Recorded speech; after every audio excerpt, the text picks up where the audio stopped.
अस्सलाम वालेकुम स्टूडेंट्स, आज हम पढ़ेंगे रिलायबिलिटी, जो कि आपकी कोर्स आउटलाइन में पॉइंट्स हैं 5.1, 5.2 एंड 5.3। आप बुक खोलें तो आपके पेज 158 की लास्ट लाइंस पे जी है topic reliability of measuring instrument. ये रिलायबिलिटी ऑफ रिसर्च टूल्स के नाम से भी पूछा जा सकता है। मेजरिंग इंस्ट्रूमेंट या रिसर्च टूल्स एक ही बात है, यानी वही आपके interviews, questionnaire, checklist, ratio scale वगैरह जो भी इंस्ट्रूमेंट आप इस्तेमाल करें उसकी रिलायबिलिटी के बारे में पूछा जा सकता है। अच्छा, रिलायबिलिटी क्या है, पहले पॉइंट पे आ जाएं तो जो पहला पॉइंट है उसे आप डेफिनेशन कह सकते हैं रिलायबिलिटी की। रिलायबिलिटी क्या है? Reliability is the degree to which a test consistently measures whatever it measures. कि रिलायबिलिटी वो चीज़ है कि आपने कंसिस्टेंटली कहते हैं लगातार एक चीज़ को मेजर करें और आपका जो आप उस चीज़ को मेजर कर पाएँ उसका रिज़ल्ट वही आए जो आपको पहली बार मेजर करने से आया है, तो वो चीज़ कहलाएगी रिलायबिलिटी। यानी आप उसे जितनी बार भी इस्तेमाल करें आपके पास उसका सेम रिज़ल्ट आए, तो ये रिलायबिलिटी है। रिलायबिलिटी को कैसे एक्सप्रेस करते हैं हम? रिलायबिलिटी को न्यूमेरिकली एक्सप्रेस किया जाता है, यानी नंबर्स में न्यूमेरिकली ये एक्सप्रेस होती है। वैलिडिटी का आपने देखा होगा जी, वैलिडिटी हम उसमें देखते हैं जी, कंटेंट है तो कंटेंट वैलिडिटी है, कंस्ट्रक्ट मैयर हो जाता है तो कंस्ट्रक्ट वैलिडिटी थी। रिलायबिलिटी जो है वो न्यूमेरिकली स्टैटिस्टिकली मैयर होती है, नंबर्स में यूजुअली एज किस चीज़ से, कोफिशिएंट से मैयर होती है। याद रखिएगा, हमेशा पॉइंट आउट कर लें कि रिलायबिलिटी कोफिशिएंट से मैयर होती है, जो कि रेंज कहाँ से कितने के दरमियान आंसर आता है उसका रेंज करती है 0.0 से 1.0 तक। आप दे नोट करें तो 0.0 ज़रा एक लोअर लिमिट है और 1.0 हायर लिमिट है। जितनी ज़्यादा मतलब अच्छी रिलायबिलिटी होगी तो वो 1 के करीब जाता जाएगा। हो सकता है 0.5 हो, 0.6, 0.7, 9 या 1 हो, तो इसका मतलब क्या है कि ये हाई कोफिशिएंट है, जो शो करता है कि आपका टेस्ट जो है वो बहुत अच्छा रिलायबल है, यानी आप उस पर भरोसा कर सकते हैं कि आपका रिज़ल्ट जितनी बार भी आप उसे इस्तेमाल करें एक जैसा ही आएगा। ये हो गया जी रिलायबिलिटी क्या है, इसका क्या स्कोप है, इसी से आप जो है वो डिफ़ाइन कर सकते हैं। दूसरी आप रिलायबिलिटी, एक तो आप रिलायबिलिटी कोफिशिएंट मालूम करें कोफिशिएंट, दूसरी चीज़ आप रिलायबिलिटी को डिफ़ाइन करने के लिए मालूम करते हैं वो है मेजरमेंट एरर, कि आपके टेस्ट में एरर कितना है, एरर के चांसेस कितने हैं, गलती के कितने इम्कान हैं। मेजरमेंट एरर आप डिफ़ाइन करते हैं, refers to the inevitable fluctuation. Inevitable कहते हैं नागुज़ीर, जिन्हें आप किसी भी तरह से रोक ना सकें। फ्लक्चुएशंस कहते हैं उतार चढ़ाव, कि आपके टेस्ट के रिज़ल्ट्स में उतार चढ़ाव ज़रूर आते हैं ड्यू टू द पर्सन की वजह से भी हो सकते हैं। हो सकता है आपने एक टाइम में एक टेस्ट स्टूडेंट को दिया, उस दिन उसने अच्छे से याद किया हुआ था, उसके हालात बेहतर थे, उसका मूड अच्छा था, तो उसने जो है जब उसको अटैम्प्ट किया तो अच्छे मार्क्स आए। दूसरे दिन हो सकता है उसके साथ कोई प्रॉब्लम हुआ हो, याद उसने किया हुआ था लेकिन वो उसको सही से अटैम्प्ट ना कर पाए। तो इस तरह के फ्लक्चुएशंस आ जाती हैं, पर्सन से रिलेटेड भी हो सकती हैं, टेस्ट फैक्टर भी हो सकते हैं। टेस्ट भी हो सकता है कि आपने सही से डिफ़ाइन ना किया हुआ हो, तो इस तरह से एरर आने के चांसेस मौजूद होते हैं। तो no test is perfectly reliable, कोई भी टेस्ट जो है वो परफेक्टली रिलायबल नहीं होता। आप नहीं कह सकते कि वो हम पूरी तरह से रिलायबल है, but the smaller the measurement error, लेकिन आपका मेजरमेंट एरर छोटा आया है, the more reliable the test. इसका मतलब है कि आपका टेस्ट रिलायबल है। अगर आपका मेजरमेंट एरर जो है वो बहुत बड़ा आ जाता है, इसका मतलब है कि टेस्ट में कोई ना कोई गलती मौजूद है। तो ये तो बात होगी रिलायबिलिटी की। रिलायबिलिटी क्या है, उसे किन दो तरीक़ों से मेनली मेजर किया जाता है, एक तो रिलायबिलिटी कोफिशिएंट है, दूसरा जो है वो मेजरमेंट एरर है। अब रिलायबिलिटी की आगे डिफरेंट टाइप्स हैं, हम हर टाइप को पढ़ेंगे और उसके साथ डिस्कस करेंगे कि उस टाइप की रिलायबिलिटी को जांचने के लिए हम कौन सा फार्मूला, कौन सी स्टैटिस्टिक्स लगाते हैं। ठीक है, तो उसमें आ जाते हैं हम point 3, types of reliability. The 5 general types of reliability are stability, equivalence and stability, internal consistency and the last one score rater. ठीक है, ये हैं 5 डिफरेंट टाइप्स। इसमें सबसे पहली को हम जो है वो देखते हैं। सबसे पहली है stability. Stability also called test retest reliability. Stability का दूसरा नाम टेस्ट रीटेस्ट रिलायबिलिटी भी है। जैसे कि नाम से जाहिर है कि टेस्ट रीटेस्ट, एक टेस्ट लेना और फिर उसको दोबारा से ले लेना। Is the degree to which test scores are consistent over the time, जिससे हम डिफ़ाइन करते हैं कि टेस्ट का स्कोर कंसिस्टेंट एक ही जैसा है क्या जितनी बार हम लेते हैं। मतलब एक बार आपने टेस्ट लिया, उसका रिज़ल्ट नोट कर लिया, फिर उसके बाद आपने कुछ देर बाद दोबारा दूसरा टेस्ट लिया, उसी टेस्ट को दोबारा लिया, तो आपने रिज़ल्ट देख लिया तो ये वो यकीनन पहले जैसा ही आता है, तो इसका मतलब है कि इसमें रिलायबिलिटी मौजूद है।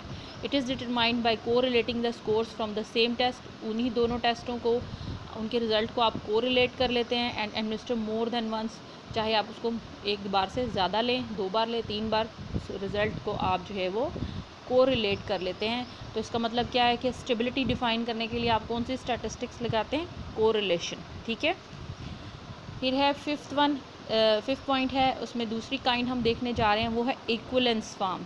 इक्विवेलेंस फॉर्म क्या है? इसको आप पैरेलल फॉर्म भी कह सकते हैं, ठीक है, या इक्विवेलेंट फॉर्म्स भी कहते हैं इसे। Equivalence also called equivalent forms reliability is the degree to which two similar forms of a test produce similar scores from a single group of test takers। यानी आपने एक ग्रुप जो है वो ले लिया है, उसको आपने एक ही जैसा जो वो टेस्ट है उसकी 2 फॉर्म बना लेनी है, आपने 2 तरह की किस्में बना ली है। यानी एक टेस्ट में अगर आपने शॉर्ट क्वेश्चंस पूछे हैं तो उन्हीं कॉन्सेप्ट्स का दूसरे टेस्ट में आप MCQs पूछ लें। कंटेंट तो सेम है ना, लेकिन वो क्या हो गया कि इक्वलेंट है, 2 उसकी मुख्तलिफ फॉर्म्स हैं। वो टेस्ट आप कंडक्ट करें मुख्तलिफ टाइम्स में एक ही ग्रुप पे, और उन दोनों के जो है वो आप स्कोर को कोरिलेट कर लें, तो जो है ये कहलाती है इक्वलेंस फॉर्म।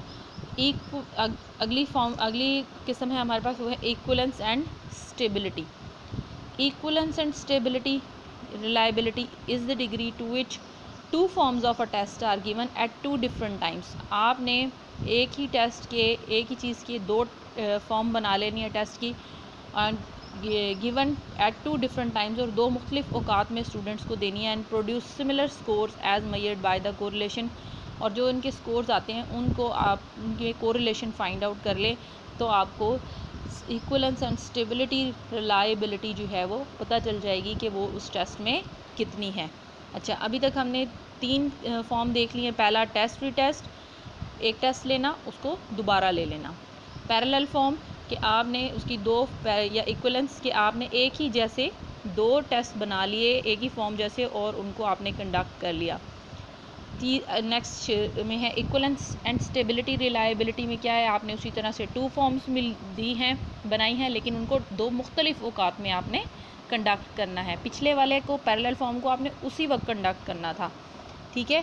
तो इसमें भी इसी तरह से आप कोरिलेशन फाइंड आउट कर लेते हैं इक्वलेंस एंड स्टेबिलिटी रिलायबिलिटी में। नेक्स्ट है हमारे पास internal consistency. Internal consistency type है, इसमें भी आप, इसका दूसरा नाम स्प्लिट हाफ है, स्प्लिट हाफ रिलायबिलिटी। इसको कैसे फाइंड आउट करते हैं? Internal consistency deals with the reliability of a single test taken at one time. आपने एक टेस्ट को एक ही बार लिया है और इसके आपने 2 मुख्तलिफ जो है वो हिस्से बना लेने हैं, स्प्लिट कर लेना है उसे। वो कैसे? It measures the extent to which the items in the first test in the test are consistent among themselves and with the test as a whole. ठीक है, आपने उसके जो है वो आइटम्स जो हैं वो डिवाइड कर लेने हैं हाफ एंड हाफ, और उसके बाद जो है वो उस टेस्ट को आपने कंडक्ट करना है और उसकी रिलायबिलिटी आपने देख लेनी है। इसकी एग्जांपल मैं आपको दूं तो वो ऐसे होगी कि जैसे अमूमन ये NTS के टेस्ट में होता है, स्टूडेंट्स को जो है वो 100 MCQs का एक टेस्ट दिया जाता है। 100 MCQs का टेस्ट तो होता है, लेकिन उस रूम में डिस्ट्रीब्यूट किए जाने वाले टेस्ट के 2 से 3 कलर्स होते हैं। किसी का टेस्ट पिंक कलर का होता है, किसी का वाइट, किसी का ग्रीन। लगता है ऐसे कि ये डिफरेंट है, लेकिन उसमें क्या किया जाता है कि तरतीब सवालों की बदल दी जाती है। अगर 100 क्वेश्चन है, 50 फर्स्ट 50 किसी के में आखिरी वाले सवाल पहले टाइप हुए हुए होंगे और किसी में पहले वाले सवाल आखिर में टाइप हुए हुए होंगे।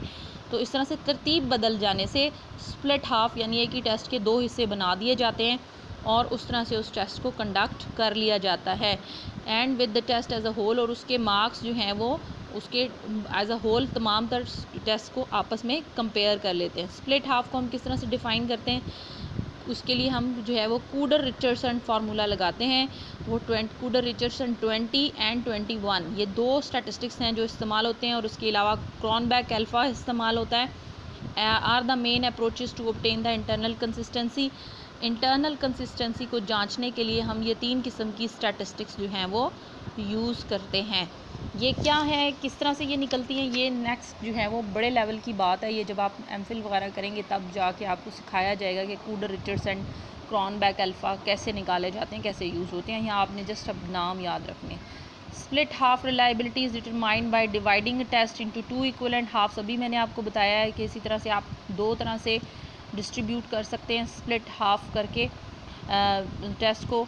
जैसे कि अभी मैंने आपको बताया, आप इवन एंड ऑड नंबर के आइटम्स ऊपर और नीचे कर सकते हैं। इसके अलावा आप इन दो हिस्सों को आपस में टेस्ट के कोरिलेट करेंगे। इसके लिए आप स्पेयरमैन ब्राउन फार्मूला भी इस्तेमाल कर सकते हैं। रिलायबिलिटी का एज अ होल आप उसको डिफ़ाइन कर लेते हैं।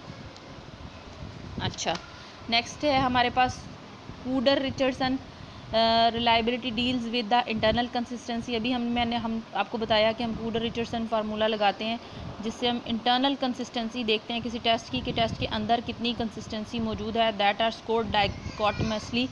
ज़्यादातर ऐसे टेस्ट जिनके अंदर डाइकोटमस कहते हैं, दो तरह के ऑप्शन वाले क्वेश्चन यूज़ होते हैं, जैसे right and wrong, true and false. और क्रॉनबैक अल्फ़ा जैसे मैंने आपको जिक्र किया था, इसको भी इस्तेमाल करते हैं। तो ये आपकी एक्सप्लेनेशन के लिए कि क्रॉनबैक अल्फ़ा कैसे सवाल मौजूद हो टेस्ट के, तो उसके लिए इस्तेमाल करते हैं। Deals with the internal consistency of the test that are scored with more than 2 choices. ऐसे सवाल जिनके जवाब में 2 से ज़्यादा चॉइसेस दी गई हों, तो उनके लिए आप क्रॉनबैक अल्फ़ा इस्तेमाल करते हैं कंसिस्टेंसी मालूम करने के लिए। जैसे कि एक सवाल आपने किया है कि क्या आप इस राय से मुत्तफ़िक हैं, उसके जवाब में एग्री, न्यूट्रल, डिसएग्री जो है वो ये 3 तरह की ऑप्शन हो सकती हैं, यानी ये 2 से ज़्यादा है। इसके अलावा 0 एंड 1 0 1 2 3 आप रेटिंग के लिए भी दो से ज़्यादा नंबर दे सकते हैं। फिर जी लास्ट हमारे पास 10th पॉइंट है, वो है इंटर जज रिलायबिलिटी। वो क्या है? स्कोर रेटर, जिसके नाम से हमने पढ़ा था। Score rater reliability is important when scoring test that are potentially subjective. ऐसे टेस्ट जिनको आपने स्कोर करना हो कि जिसमें आप सब्जेक्टिव रिजल्ट आ सकता है। इंटर जज reliability refers to the reliability of a 2 or more independent scores where इसमें 2 और मोर इंडिपेंडेंट स्कोर, 2 से ज़्यादा इंडिपेंडेंट स्कोर जिसमें आते हों। वेयर एज इंटर जज reliability refers to the reliability of a single individuals rating over a time. आपने एक single person की रिलायबिलिटी फाइंड आउट करनी होती है जिसने एक टेस्ट लिया हो, उसको बार बार ओवर अ टाइम यानी एक से ज़्यादा बार जो है वो टेस्ट दिया गया है, तो उसकी अपनी इंटर जज रिलायबिलिटी मालूम करते हैं। इंटर जज रिलायबिलिटी आपको सादा अल्फाज में बता दूं कि आप खुद भी जो है वो सब्जेक्टिव हो सकते हैं। आपके सब्जेक्टिव रिस्पॉन्स को पकड़ने के लिए, उसकी रिलायबिलिटी फाइंड आउट करने के लिए हम इंटर जज रिलायबिलिटी लगाते हैं। हो सकता है एक वक्त मेरा मूड बहुत ज़्यादा अच्छा है और उस वक्त मैंने एक चीज़ को फेवर कर दिया है, दूसरी बार मुझे एक और ओपिनियनर दिया जाता है, एक सवालनामा दिया जाता है और उस पर मुझसे सवाल पूछा जाता है, उस वक्त मेरा मूड ठीक नहीं है या कोई और फैक्टर मुझे इफेक्ट कर जाता है, मैं उसका एक डिफरेंट आंसर दे देती हूँ। तो इससे क्या हो जाता है कि आपकी रिलायबिलिटी डिस्टर्ब हो जाती है टेस्ट की। तो इस रिलायबिलिटी को फाइंड आउट करने के लिए हम इंटर जज रिलायबिलिटी या स्कोर रेटर लगाते हैं। ये यहाँ तक जो है वो हमारे मुख्तलिफ रिलायबिलिटी की टाइप्स हो गई हैं। आई होप आपको समझ में आया होगा। Next you can ask for the questions.